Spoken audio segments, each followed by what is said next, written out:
My family compelled me to finish their scraps for 8 long years. So, I began giving them garbage food during the Thanksgiving meal. What if the people who were supposed to love you most systematically taught you that you were worthless?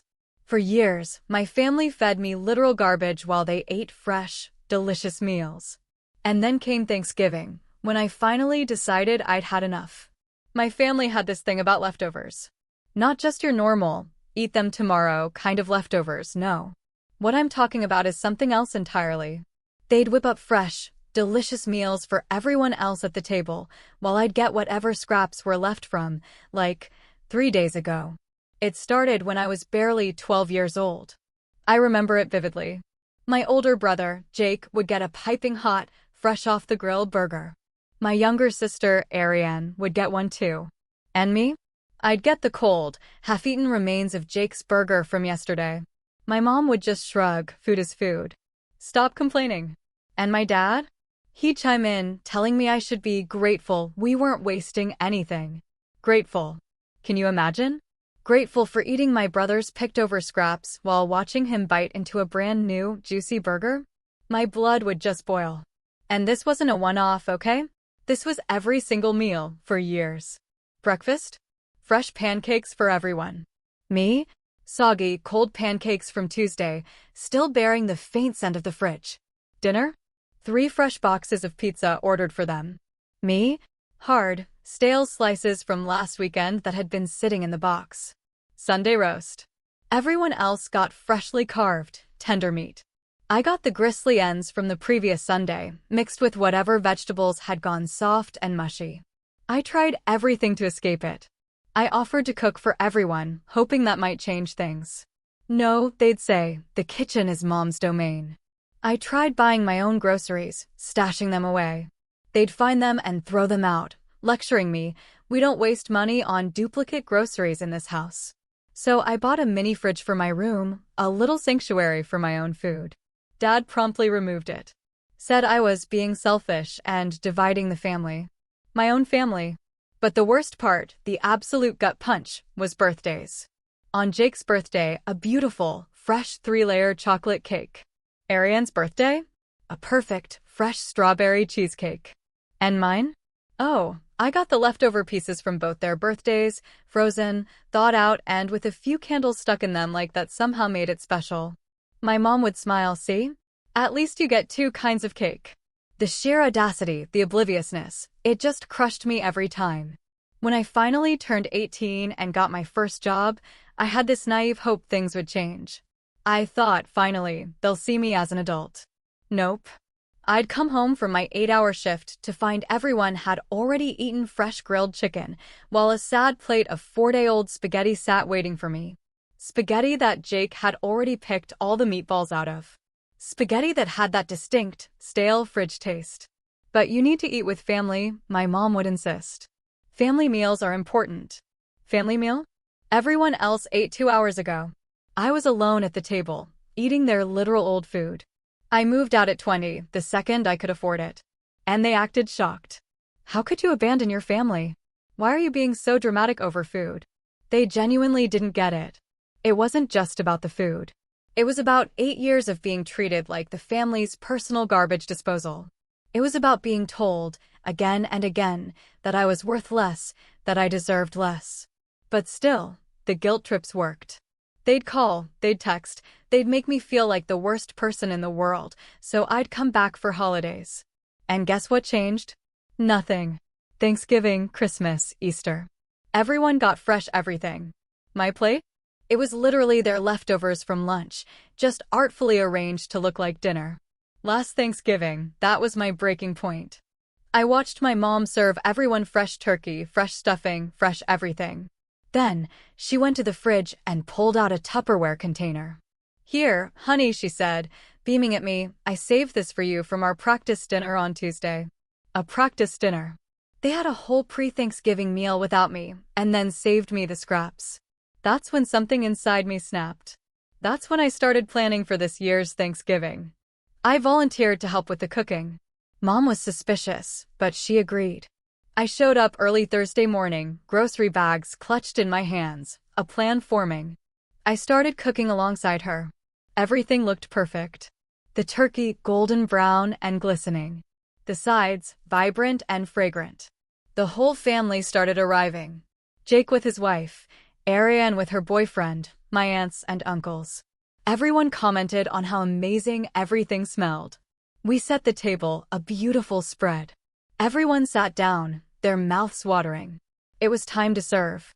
I walked into the kitchen and came back out with a garbage bag. The actual garbage bag from their kitchen trash. I'd pulled it out earlier and set it aside.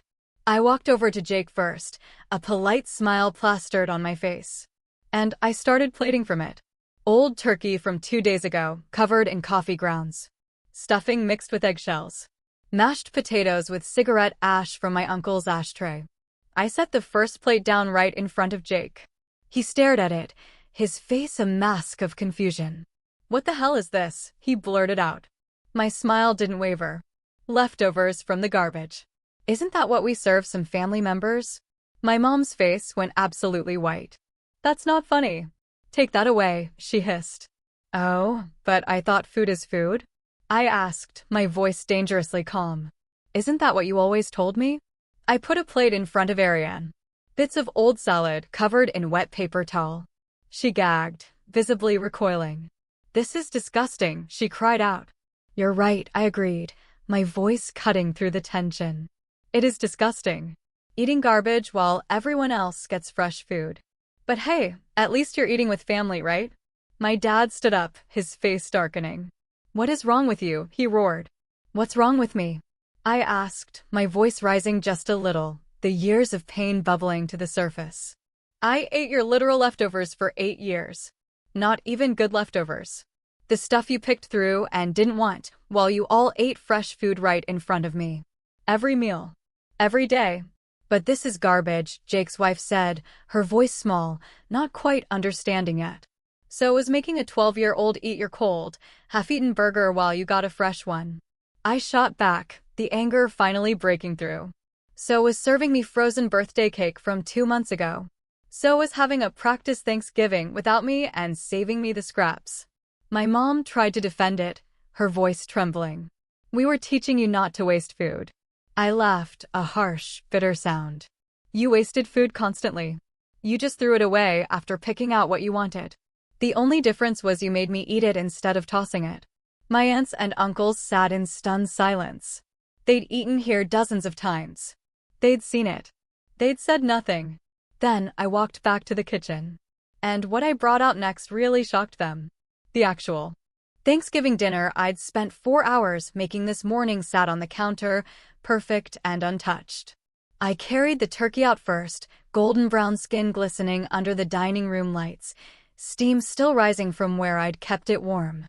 I set it right in the center of the table, a stark contrast between the garbage plates. I went back for the stuffing, the real stuffing with cranberries and herbs, not the eggshell version on their plates. Then the mashed potatoes, creamy and smooth. Green bean casserole. Sweet potato pie. Homemade rolls. Everything they'd watched me cook alongside Mom. Everything that had smelled so good when they arrived. I arranged it all on the table while they sat frozen, staring at the dramatic contrast between what I'd served them and what I'd actually prepared. The garbage on their plates looked even worse next to the abundance of real food. Mom's chair clattered backward as she shot to her feet, her face going from white to bright red in seconds. She started yelling that I was being cruel, that I was manipulating everyone, that I'd planned this whole thing to humiliate them. Dad jumped up too, his voice getting louder as he said I'd ruined Thanksgiving, that I'd embarrassed them in front of the whole family, that this was unforgivable. I stood there, watching them yell, a strange calm washing over me. I noticed something crucial. Neither of them actually defended what they'd done. They were just mad about being exposed. They weren't sorry for the 8 years of feeding me garbage. Jake's wife leaned close to him, her voice quiet, but I could hear the confusion. What's going on? He had to explain it to her. He had to tell his wife that, yes, his parents really did feed me old leftovers while the rest of the family ate fresh food. He had to admit that he got fresh burgers while I ate his cold, picked over ones. He had to say out loud that this went on for years. She looked at him then, with this mix of horror and disgust spreading across her face. I watched him shrink under her stare, his shoulders curling in, his eyes dropping to his plate of garbage. He was realizing how it sounded when someone outside the family heard it. How there was no way to make it sound okay or normal. Ariane's boyfriend pushed his chair back from the table, the legs scraping loud against the floor. He said he'd suddenly lost his appetite, his voice flat and cold. Ariane burst into tears immediately, reaching for his arm, begging him to stay. She kept saying she didn't know it was that bad, that she didn't understand, that she was sorry. I looked at her, my eyes blazing. I reminded her she'd watched me eat her leftover pizza while she got fresh slices hundreds of times. She saw me eat soggy pancakes while she ate fresh ones. She knew exactly what was happening. She just didn't care, because it wasn't happening to her. Her boyfriend pulled his arm away and headed for the door. Aunt Victoria cleared her throat, and everyone went quiet. She said she needed to say something she should have said years ago. Her voice was steady, but I could hear the emotion underneath, a deep shame. She told my parents she'd watched them treat me like this since I was 12 years old. She'd sat at this table dozens of times and watched them serve me garbage while everyone else ate fresh food. She said she was ashamed she never called them out on it, that it was easier to pretend it wasn't happening than to cause family drama. The guilt in her voice was obvious, and I felt something shift in my chest, realizing other people had seen it, too. Aunt Audrey spoke up next, saying she and Victoria had talked about it multiple times over the years. They'd wondered if they should step in, if they should say something, if they should call someone. But they'd convinced themselves it wasn't their place to interfere in how my parents raised their kids. She said it directly to me, apologizing for choosing silence when she should have chosen to protect me. I realized then that my isolation had been even more complete than I thought. People saw what was happening and chose to do nothing. Uncle Jasper shifted in his seat and admitted he thought the whole leftover thing was weird, but figured there must be some explanation he didn't understand. Some reason that made sense to my parents that he just wasn't seeing. His justification hung in the air, weak and pathetic. I looked right at him, my gaze unwavering, and asked what possible reason could justify feeding a child garbage while her siblings ate fresh food. He had no answer. Mom tried switching tactics, her voice shaking as she insisted they were teaching me important life lessons about gratitude and not wasting food. She said they were trying to instill values, to make me appreciate what I had, to understand that food is precious. I pointed at Jake and Ariane and asked why they didn't need to learn those same lessons. Why only I had to eat picked-over scraps to understand the value of food. Why only I had to be grateful for garbage while they got to waste fresh food constantly. She opened her mouth, but nothing came out. Dad jumped in, saying I always complained about everything, that I was picky and ungrateful, and they were trying to teach me to be less difficult. He said they were trying to make me more appreciative of what I had.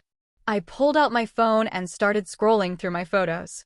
I'd kept pictures over the years, documentation of what they fed me. Moldy bread. Rock-hard pizza with cheese turned gray. Meat that had gone slimy. I held up the phone and started showing them around the table. Asked Dad to explain how eating spoiled food teaches appreciation. Asked him to tell everyone how feeding a child food that was literally rotting was supposed to build character. He couldn't look at the photos. Jake tried defending himself, saying he didn't know it bothered me that much. The laugh that came out of me was bitter and sharp. I reminded him about the time I was 14 and asked him directly why he got fresh food and I didn't. He looked at me like I was being ridiculous and told me to stop being dramatic and just eat what I was given. He'd known exactly what was happening, and he'd told me to shut up and accept it. Ariane started crying then, her shoulders shaking as she covered her face with her hands. She said between sobs that she was just a kid back then, that she didn't understand how wrong it all was.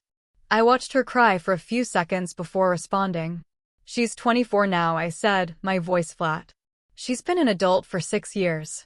She watched me eat moldy bread while she got fresh toast every morning for years after she turned 18. She never once questioned it. Never once asked why I was different. Never once stood up for me. She had years to recognize the problem, but she stayed quiet because the system worked in her favor. Why would she rock the boat when she was getting everything she wanted?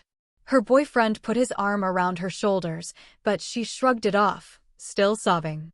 I felt nothing watching her break down. No satisfaction. No guilt. Just emptiness where something should have been. Nathan moved from where he'd been standing in the doorway. He walked into the dining room, and everyone turned to look at him. He spoke quietly, but his voice carried.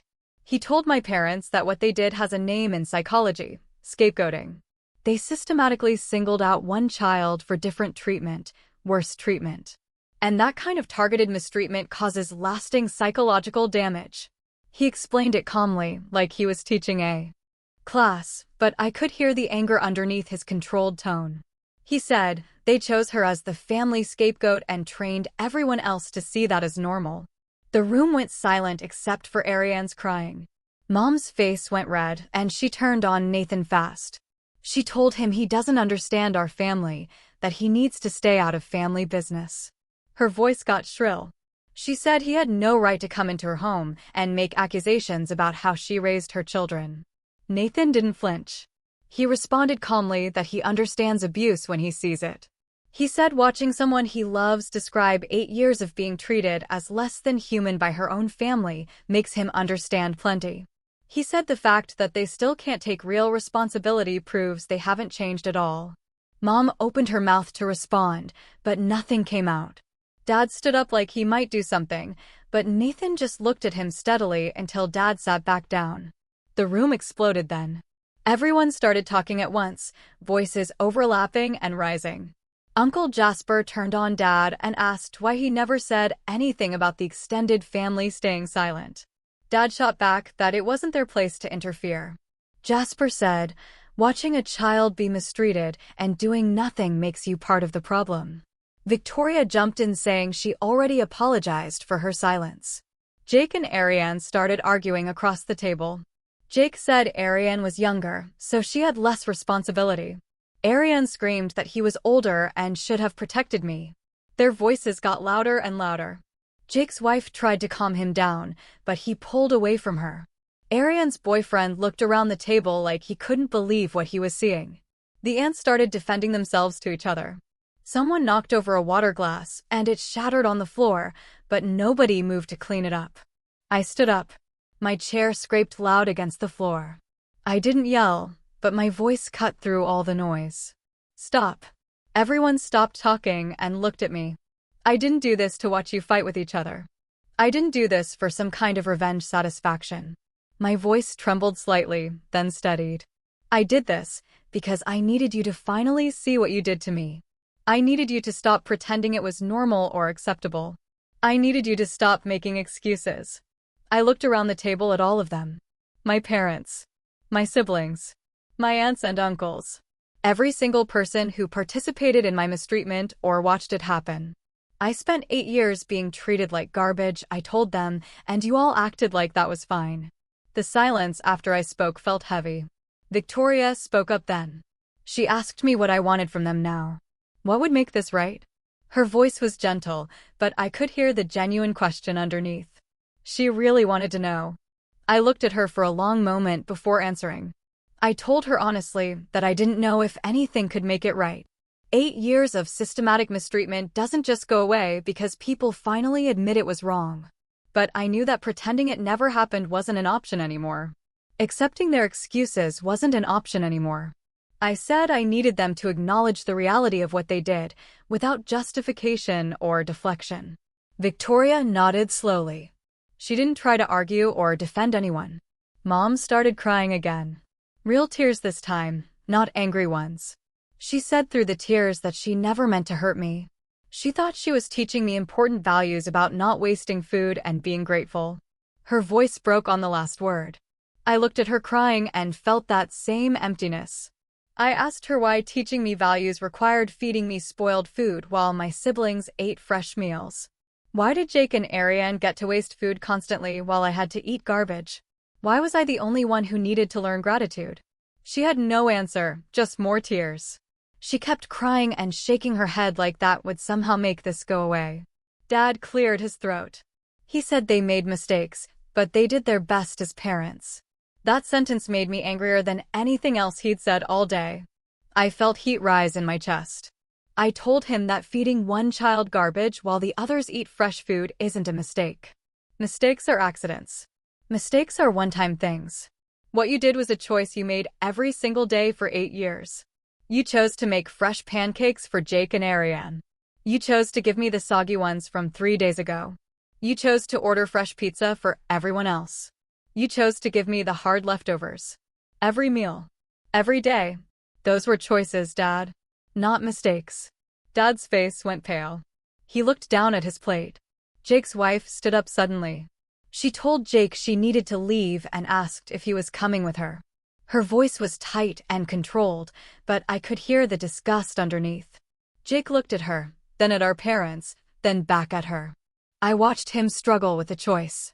His face showed everything he was thinking: stay and support his parents, or leave with his wife.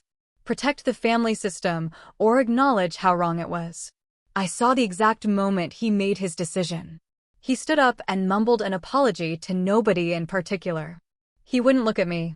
He and his wife grabbed their coats from the rack by the door. She walked out first, and he followed without looking back. The door closed behind them with a soft click. Ariane's boyfriend stood up too. He said this was too messed up for him to process right now. Ariane grabbed his arm and begged him to stay. Her voice got high and desperate. She said they could talk about this later, that he didn't need to leave. He pulled his arm away gently and said he needed space to think about what kind of family he was getting involved with. Ariane started crying harder and asked what that meant. He didn't answer. He just walked to the door and left. Ariane collapsed back into her chair, sobbing. Her whole body shook. Mom tried to go to her, but Ariane pushed her away. The dining room felt smaller suddenly, with fewer people in it. The beautiful turkey and sides I'd cooked sat untouched on the table next to the garbage plates. Nobody had eaten anything. The silence stretched out for what felt like forever. Everyone stared at their plates or the table or anywhere except at each other. Uncle Jasper cleared his throat and said maybe everyone should head home and let things cool down. Aunt Audrey jumped on that idea immediately. She said she just remembered she had something she needed to do early tomorrow. My other uncle said he had a long drive ahead. My aunt said she wasn't feeling well suddenly. Within 5 minutes, they were all grabbing their coats from the rack by the door. They mumbled awkward goodbyes and hurried out to their cars. I watched them leave through the window. Their brake lights disappeared down the street one by one. Then it was just me and my parents sitting at the table. The garbage plate still sat in front of where Jake and Ariane had been. The beautiful turkey and sides I'd spent hours making sat untouched in the middle. The cranberry sauce gleamed in its bowl. The stuffing looked perfect. The mashed potatoes were still steaming slightly. Mom broke the silence first. Her voice came out quiet and shaky. She asked what I wanted to do with all this food. I looked at her for a long moment. Then I told her I was taking it with me because I actually put effort into cooking it. I stood up and walked to the kitchen, found the plastic containers under the sink where Mom always kept them. Started pulling out the big ones, the ones for storing leftovers. The irony wasn't lost on me. I carried them back to the dining room and started packing up the turkey. Sliced off pieces and layered them carefully in the container. Mom and Dad just sat there watching me. I packed the stuffing next, then the mashed potatoes, the green bean casserole, the rolls, the cranberry sauce, every single thing I'd made. Dad finally spoke up. He asked if I was ever coming back. If this was the last time I'd see them. I didn't stop packing. I told him I honestly didn't know yet. My hands kept moving, sealing containers, stacking them. I could feel their eyes on me, but I didn't look up. Mom reached out like she wanted to touch my arm. I saw her hand coming toward me from the corner of my eye. She pulled it back before making contact. Her voice was thick when she spoke. She said she was sorry I felt hurt by their choices. That sentence made me stop what I was doing. I actually laughed. It came out harsh and bitter. I looked right at her. I didn't feel hurt, Mom. I was hurt. Past tense. Active voice. You hurt me. Her inability to take real responsibility was exactly why I didn't know if I could have a relationship with them. She started crying again. I went back to packing, carried the first load of containers out to my car. Nathan was waiting by his car, parked on the street. He saw me coming with my arms full and jogged over. Took half the containers from me. We loaded them into my trunk without talking. Walked back to the house together. My parents had moved to the doorway. They stood there watching us. Mom's arms were crossed. Dad's hands were in his pockets. We made 3 more trips. Each time we passed them in the doorway. Each time, nobody said anything. On the last trip, I grabbed my purse and coat. Looked at the house one more time. The wallpaper in the hall that had been there since I was a kid. The family photos on the wall that I was barely in. The kitchen table where I'd eaten so many terrible meals alone. I realized this might be the last time I saw this place. The thought didn't hurt as much as I expected. This house never really felt like home anyway. Nathan and I got in our cars. He followed me back to our apartment across town. The drive took 20 minutes. He asked how I was feeling once we got on the highway. I told him I felt lighter somehow, like I'd finally said everything I'd been holding in for years. But also sad, because I think I just lost my family, even though they lost me a long time ago. He reached over and squeezed my hand, told me he understood. We got to our apartment and carried all the food upstairs. Our kitchen was small, but we made it work. Heated up portions of everything in the microwave. Set the table with our mismatched plates and silverware. Sat down across from each other. The food tasted incredible. Better than any holiday meal I'd ever had. Because I'd made it for myself, for someone who actually cared about me.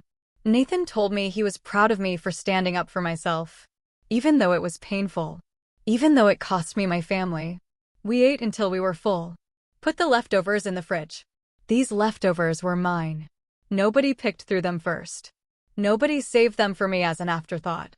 I went to bed feeling exhausted, but somehow peaceful. Slept better than I had in weeks. I woke up the next morning to my phone buzzing like crazy on the nightstand. 17 missed calls. Dozens of text messages. I scrolled through them with my coffee. Most were from Ariane. She was begging me to call her back. Said she needed to talk to me, needed to explain things. Her messages got more desperate as they went on, saying please over and over. I deleted them without responding. Jake had texted, too. His message was different. He said his wife was really upset. She was questioning their relationship because of what she learned about our family.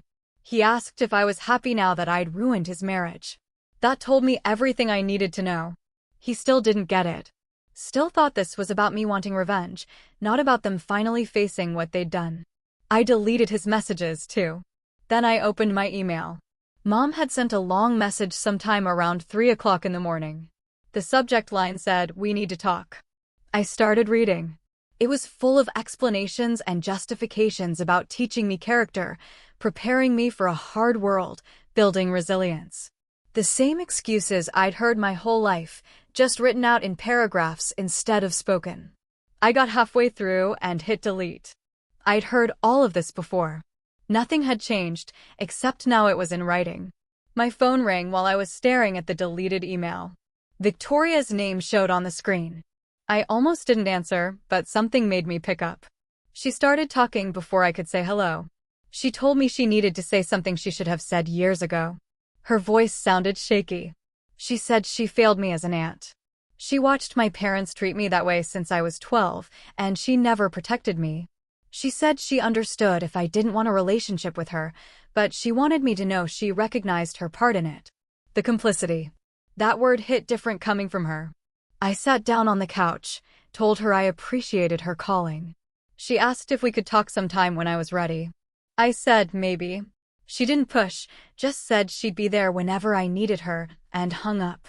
Nathan brought me more coffee, asked if I was okay. I nodded and scrolled through Ariane's messages again. They did sound different from Jake's. Less defensive, more scared. I decided to call her back. She answered on the first ring. Her voice was thick from crying. She said her boyfriend broke up with her. He told her he couldn't be with someone from a family that would treat a child that way.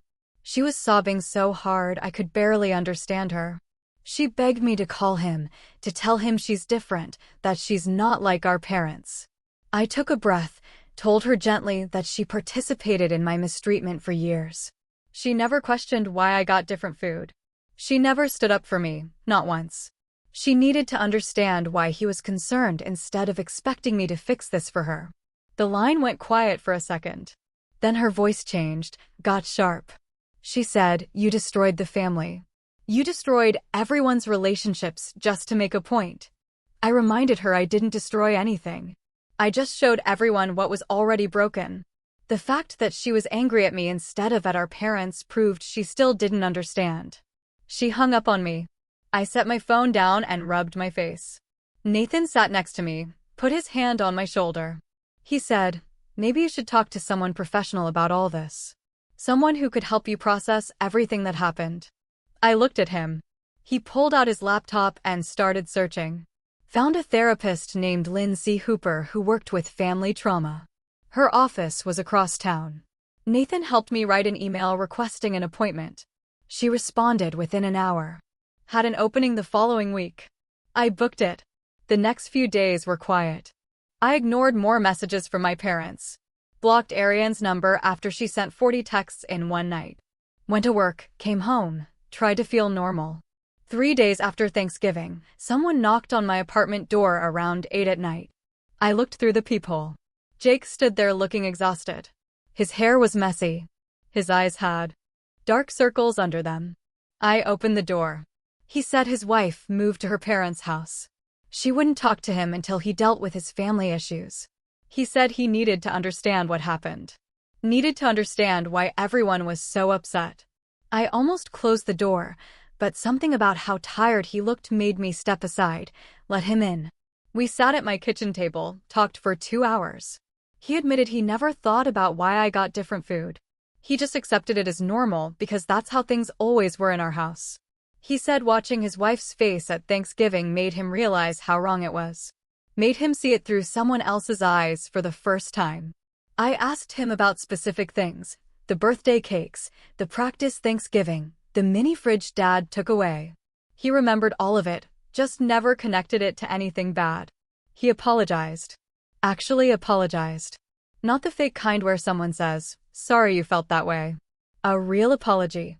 He said he couldn't undo the past, but he wanted to do better going forward. Then he told me he started seeing a therapist himself to work through his privilege, his complicity. Those were his words. I told him I appreciated his apology, but I needed time before we could have a real relationship. He nodded, said he understood. Then he asked if I'd be willing to talk to his wife at some point, to help her understand he was serious about changing. I said maybe eventually. He thanked me and left. I locked the door behind him and leaned against it. Nathan asked if I was okay. I said I didn't know yet. The following week, I drove to Lindsay's office for my first therapy session. The waiting room had comfortable chairs and plants.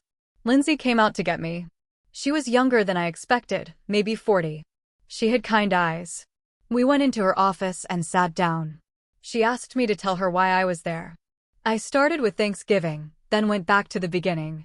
The 8 years of leftovers, the birthday cakes, the mini fridge, all of it. She listened without interrupting. When I finished, she was quiet for a minute. Then she said, "What your parents did wasn't just about food. It was systematic devaluation. They taught you through their actions, every single day, that you were worth less than your siblings, that you deserved less, that your needs didn't matter." Hearing it labeled so clearly made something click in my head, made me understand why it hurt so much, why I couldn't just get over it like they wanted me to. She said we had a lot of work to do together. Asked if I was ready to process this trauma properly. I said yes. For the first time in days, I felt like maybe I could actually heal from this. Not forget it, not pretend it didn't happen, but actually work through it and come out okay on the other side. Lindsay leaned forward in her chair and asked me what I wanted my life to look like going forward. Not what I wanted for my family, not how I wanted them to change. What did I want for myself? I sat there quiet for a minute because I realized I had no answer. I'd spent so much time being angry and hurt that I never thought about what healing actually looked like. Never imagined what being happy might feel like. She gave me homework, write down 3 things I wanted in my life that had nothing to do with my family. 3 things just for me. Over the next few weeks, I started blocking my family's messages. My phone would buzz constantly with texts from Mom, Ariane, even Jake. Voicemails piled up. I'd feel guilty every time I saw the notifications. Lindsay helped me understand that I didn't owe them immediate forgiveness just because they were family. Setting boundaries wasn't cruel. It was healthy. It was necessary. Nathan showed me how to set up filters so their messages went to a separate folder. I could check it when I felt ready, not when they demanded my attention. I was at work 3 weeks after Thanksgiving when Ariane showed up in the lobby. I heard the commotion before I saw her. She was yelling my name, demanding the receptionist calm me down. Security was already moving toward her. I came out of the elevator and saw her red-faced and crying. She spotted me and rushed over. "You need to talk to me right now. You need to fix what you broke. Fix our family." Security grabbed her arms gently but firmly. "Ma'am, you need to leave." She fought against them, still screaming at me. "This is your fault. Everything falling apart is because of you." They walked her toward the door while she twisted around to keep yelling. My coworkers stared. My boss came out of his office looking concerned. I stood there shaking as they got her outside. That's when I realized Ariane wasn't actually sorry.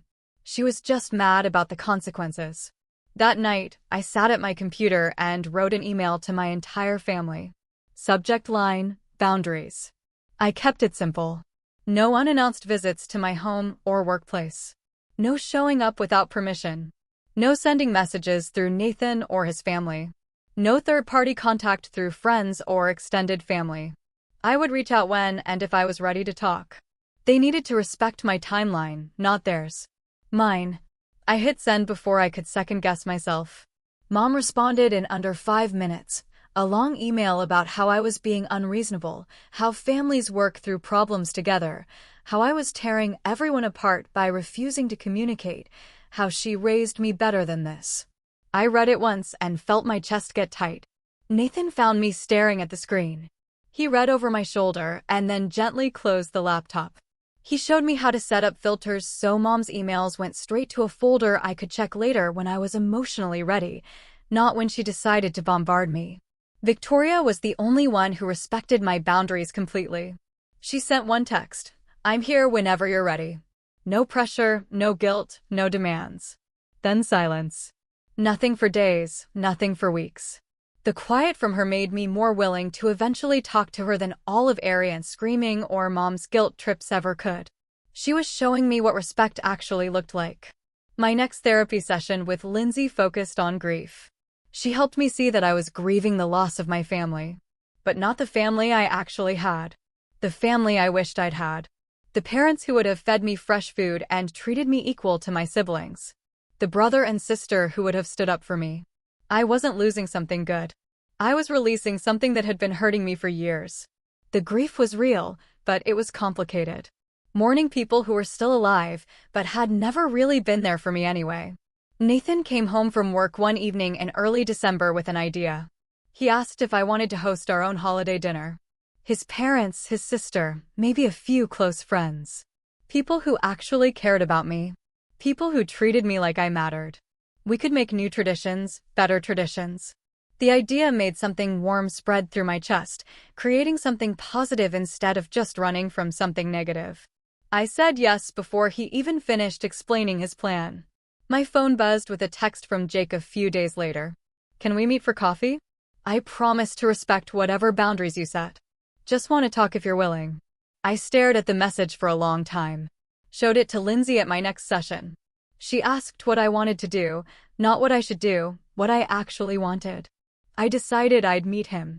Public place. I could bring Nathan if I wanted. I could leave anytime. I texted back and we set it up for Saturday morning. The coffee shop was busy when I arrived. Jake was already sitting at a corner table. He looked different, tired. His hair was messier than usual. He stood up when he saw me, but didn't try to hug me or get too close. I sat down across from him. We ordered drinks. The first few minutes were awkward. Neither of us knew how to start. Then he told me he'd been seeing a therapist for a month, working through his privilege, his complicity. Those were his actual words. He talked about unpacking how he never questioned why I got different treatment, how he just accepted it as normal because it benefited him. His wife was willing to try counseling with him. He said he didn't deserve that chance, but he was grateful for it. He looked me in the eye and said he was sorry. Not sorry I felt hurt. Sorry for what he did, for what he didn't do. For 8 years of watching me suffer and doing nothing. I sat there holding my coffee and watching him, trying to figure out if this was real or if he was just saying what he thought I wanted to hear. But something about how uncomfortable he looked, how he didn't try to make excuses or rush me to forgive him. It felt different from before. It felt like maybe he was actually starting to understand. I told Jake I appreciated him working on himself, but I wasn't ready to have him in my life regularly yet. He nodded and said he understood. No arguments or guilt trips about how I should give him another chance. That simple acceptance felt like more respect than he'd shown me in our entire childhood. We finished our coffee and he walked me to my car without trying to hug me or make promises about the future. A week later, Victoria called to say Ariane had sent me a letter and asked if she could drop it off. I said yes, even though I knew it was probably manipulative to use Victoria as a messenger. The letter arrived the next day, and I sat at my kitchen table staring at the envelope for 10 minutes before opening it. Ariane's handwriting covered 3 pages, front and back. She wrote about how I was tearing the family apart and making everything about me when other people were hurting, too. She said her boyfriend left because of what I did at Thanksgiving, and now she was alone because I needed to make some big dramatic point. The whole thing blamed me for exposing the problem instead of blaming our parents for creating it. I brought the letter to my next session with Lindsay, and she helped me see that Ariane was still centered on her own pain instead of taking any real responsibility. Ariane wanted me to fix things and make everyone comfortable again, without anyone actually changing. I decided not to respond, because anything I said would just give her more ammunition to paint herself as the victim. 2 days after Ariane's letter, my parents sent their own message through regular mail. The envelope had both their names written in Mom's careful handwriting, but the letter inside looked like someone else wrote it. Every sentence hit the right notes about taking responsibility and acknowledging harm. They used words like accountability and impact and generational trauma. It felt coached, like a therapist or counselor told them exactly what to write. I appreciated the effort, because at least they were trying, but it didn't feel personal or genuine. The words were right, but they felt empty, like reading a script instead of hearing actual remorse. I put the letter in a drawer and didn't respond, because I wasn't ready to engage with performed apologies. Nathan came home that evening and found me cooking dinner with more energy than I'd had in weeks. He asked what changed, and I told him I wanted to host our own holiday dinner in December. We could invite his parents and his sister, and Victoria, and a couple of my close friends. Maybe Jake and his wife if they wanted to come. We'd make new traditions, with people who actually cared about me instead of people who treated me like garbage. Nathan hugged me and said that sounded perfect, and he'd help with whatever I needed. We spent the next 3 weeks planning the menu and decorating our apartment and sending invitations. Victoria said yes immediately and offered to bring her famous apple pie. Jake texted asking if the invitation was real, and I told him yes, but he needed to respect that this was my space, with my rules. He agreed without hesitation. Nathan's family responded within hours saying they wouldn't miss it. My 2 closest friends from work both cleared their schedules. The morning of our December dinner, I woke up excited instead of anxious. Nathan and I spent hours in the kitchen cooking together and laughing about nothing important. His parents arrived first with wine and flowers and hugs that felt genuine. His sister brought homemade rolls that smelled incredible. Victoria showed up with her pie and a gift bag full of fancy coffee she knew I loved. My friends came together, bringing a cheese board they'd assembled. Jake and his wife arrived last, looking nervous, but grateful to be included. We all gathered around our small dining table that we'd extended with a folding table to fit everyone. The food covered every surface, and it was all fresh and made with care. I looked around at these people who chose to be here because they wanted to support me, and I felt something warm and solid settle in my chest. This was what family was supposed to feel like. People who showed up because they cared, not because they were obligated. People who treated me like I mattered. We ate and talked and laughed for hours. Jake's wife pulled me aside while we were clearing plates and thanked me quietly for giving Jake a chance to show he was changing. She said she could see the work he was doing in therapy, and it gave her hope for their marriage. She apologized for what I went through growing up, and said she wished she'd known sooner so she could have said something. Her words felt sincere, and I told her I appreciated her being honest with Jake about how serious this was. Later, Victoria found me in the kitchen washing dishes and said she needed to tell me something. She'd cut off contact with my parents until they did real work on themselves. She said watching my courage and confronting them made her realize she'd enabled their behavior for too long by staying silent. She was done being complicit in their treatment of me. I hugged her tight and felt grateful to have at least one person from my original family who understood. After everyone left, Nathan and I collapsed on the couch, surrounded by leftovers and dirty dishes. We were too tired to finish cleaning. He told me he'd never seen me this relaxed and joyful. I realized I'd been carrying the weight of my family's dysfunction for so long that I forgot what lightness felt like. This dinner, with people who actually loved me, felt like breathing clean air after years of choking on smoke. The holidays passed and January arrived, cold and gray. I sat in Lindsay's office and told her I thought I was ready to have one conversation with my parents. She helped me prepare by practicing what I wanted to say and what boundaries I needed to set. I decided to invite them to a family therapy session with a neutral counselor. That way, there'd be someone professional to call out their justifications and keep things from spiraling into the same old patterns. I sent them an email, making it clear this was the only way I was willing to engage right now. They responded within an hour, saying they'd do whatever I needed. We scheduled the session for February with a family therapist Lindsay recommended. The day arrived, and I drove to the office with my stomach in knots. My parents were already in the waiting room when I got there. Mom looked like she'd been crying. Dad sat stiff and uncomfortable in his chair. The therapist called us back, and we settled into her office with its soft lighting and comfortable chairs that were probably supposed to make hard conversations easier. Mom cried through most of the session. Dad stayed defensive, even when the therapist gently challenged his explanations, but they both heard from a professional that what they did was abusive and caused real harm. The therapist used words like systematic devaluation and scapegoating and parentification.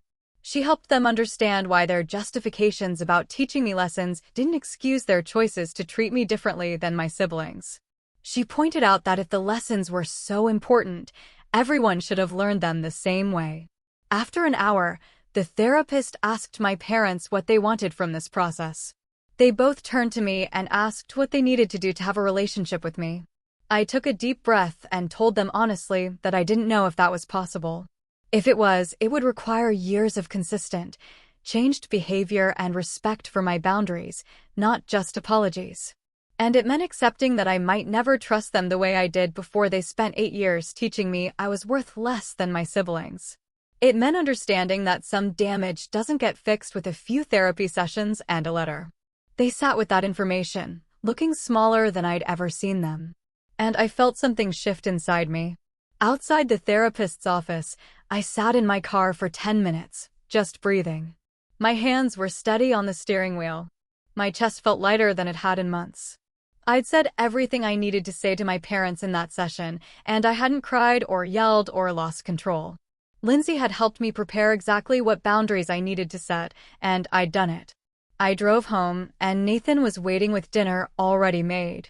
He asked how it went, and I told him I felt like I'd finally let go of expecting them to suddenly become different people.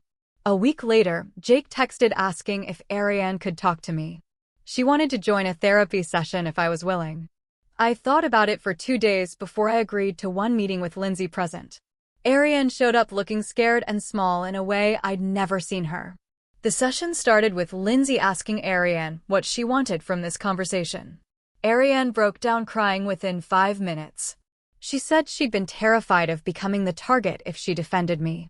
She admitted she saw what was happening and she chose to stay silent because it was easier to let me take the abuse than risk getting treated the same way. It was the first honest thing she'd ever said to me about our childhood. Lindsay asked her what she wanted now, and Ariane said she didn't know if I could ever forgive her, but she needed me to know she was scared and she was sorry. I told her I appreciated her honesty, but forgiveness would take time if it happened at all. She nodded and said she understood. We didn't hug or make promises, but something felt different when she left. By March, I'd built routines that felt genuinely mine. Nathan and I had Friday movie nights where we cooked together. Aunt Victoria came over for Sunday brunch every other week. Jake texted occasionally, and I responded when I felt ready. My parents sent emails every few weeks, respecting the boundaries I'd set, and I answered some of them. It wasn't reconciliation, but it was progress. I had friends from work who knew my whole story and still wanted to spend time with me. I had people who treated me like I mattered without making me earn basic respect. Easter weekend arrived, and Nathan suggested we skip the family drama and go to the beach instead. We drove 3 hours to the coast and spent the day walking on the sand. The sun was warm on my face, and the ocean stretched out forever in front of us. Nathan held my hand and told me he was proud of how far I'd come. I realized, standing there, that I'd reclaimed something my parents tried to take from me for 8 years. I knew my worth now. I knew I deserved to be treated with basic dignity and love. The family who raised me might never fully understand what they did to me, but I'd found people who saw me as valuable just for existing. I'd built a life where I didn't have to earn my place at the table or accept scraps while everyone else got fresh food. I looked at Nathan and smiled. And for the first time in my life, I felt like I was exactly where I was supposed to be. Seriously, I'd love to hear your thoughts. Have you ever been in a situation where you had to stand up for yourself against family, even if it meant breaking things apart to build something new? What would you have done at that Thanksgiving table? Tell me in the comments below.